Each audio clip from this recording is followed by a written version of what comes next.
A transfiguração de Jesus é, sem dúvida, um dos acontecimentos mais intrigantes e impressionantes de toda a narrativa dos evangelhos. É um daqueles episódios que despertam perguntas profundas e deixam muita gente se perguntando por que justamente Moisés e Elias apareceram ao lado de Jesus naquele momento tão sobrenatural. Nada ali foi por acaso. Cada detalhe carrega um significado poderoso, e quando analisamos o texto bíblico com atenção, percebemos que essa cena aponta diretamente para a identidade de Jesus e para a missão que ele veio cumprir. Neste vídeo, você vai entender o sentido espiritual, profético e simbólico da transfiguração, e por que esses dois gigantes da fé surgem exatamente nesse instante. Mas antes de entrarmos nessa explicação, deixa eu te apresentar rapidamente um material que pode transformar completamente a forma como você estuda a Bíblia. Eu preparei mapas mentais de todos os livros das Escrituras organizados, de forma clara, visual e extremamente prática. Esse material foi desenvolvido para quem deseja compreender qualquer livro bíblico de maneira rápida, profunda e sem confusão. E não para por aí. Quem adquire recebe também bônus exclusivos, incluindo um curso completo de interpretação bíblica em vídeo, totalmente integrado aos mapas mentais. As avaliações que estou recebendo são incríveis. Se você quer elevar seu nível de estudo bíblico, o link está aqui na descrição. Agora, voltando à transfiguração. Para compreender plenamente esse episódio, precisamos voltar alguns momentos na história, até um diálogo decisivo entre Jesus e seus discípulos em Cesareia de Filipe. Ali, Jesus faz uma pergunta direta: "E vocês? Quem dizem que eu sou?" Pedro, inspirado pelo próprio Deus, responde com firmeza: "Tu és o Cristo, o Filho do Deus vivo." Esse momento foi um divisor de águas. Pela primeira vez, os discípulos começaram a enxergar com mais clareza a verdadeira identidade de Jesus como o Messias prometido.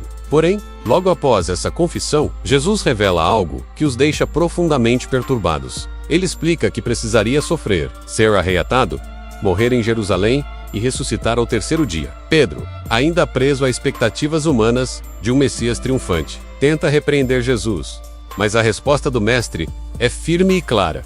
Os pensamentos de Pedro não estavam alinhados com os de Deus. Ficava evidente que o caminho de Jesus passaria pela cruz menos, algo difícil demais para os discípulos compreenderem naquele momento. É exatamente nesse contexto de confusão, medo e expectativas quebradas que Jesus decide levar Pedro, Tiago e João a um lugar isolado, longe das multidões. No alto de um monte, enquanto Jesus orava, algo extraordinário acontece. Seu rosto começa a brilhar como o sol, e suas roupas se tornam brancas como a luz. A glória que sempre esteve oculta em sua humanidade, agora se manifesta diante dos olhos atônitos dos discípulos. Eles acordam assustados, sem entender o que estão vendo. De repente, dois homens surgem ao lado de Jesus: Moisés e Elias. Essas não eram figuras comuns.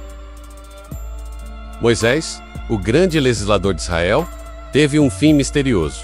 Morreu no Monte Nebo, e o próprio Deus cuidou de seu sepultamento, cujo local permanece desconhecido até hoje. Elias, por sua vez, não experimentou a morte. Foi levado ao céu em um redemoinho, acompanhado por um carro de fogo. Ambos já haviam contemplado a glória de Deus em montes sagrados.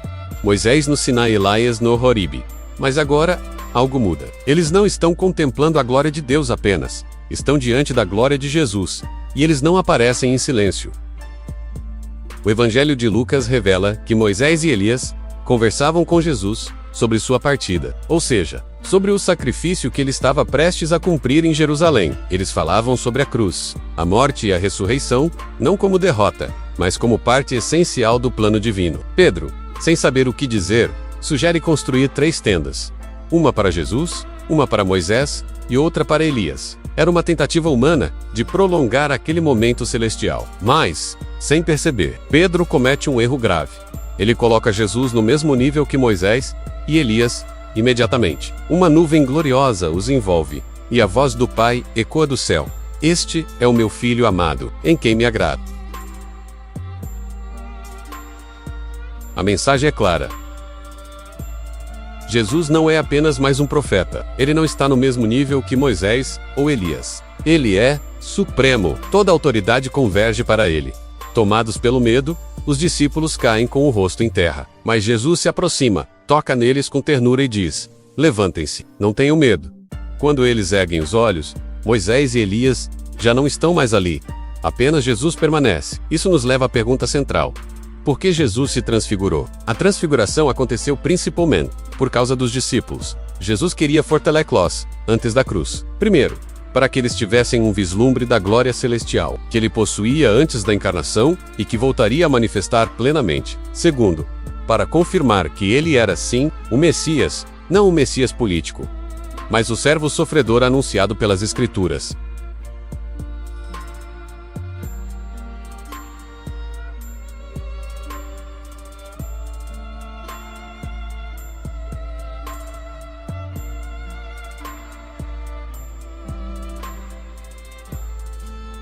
Moisés representa a lei, Elias representa os profetas. Juntos, eles apontam para Cristo como o cumprimento de tudo o que foi anunciado no Antigo Testamento. A lei e os profetas não terminam em si mesmos, eles convergem em Jesus.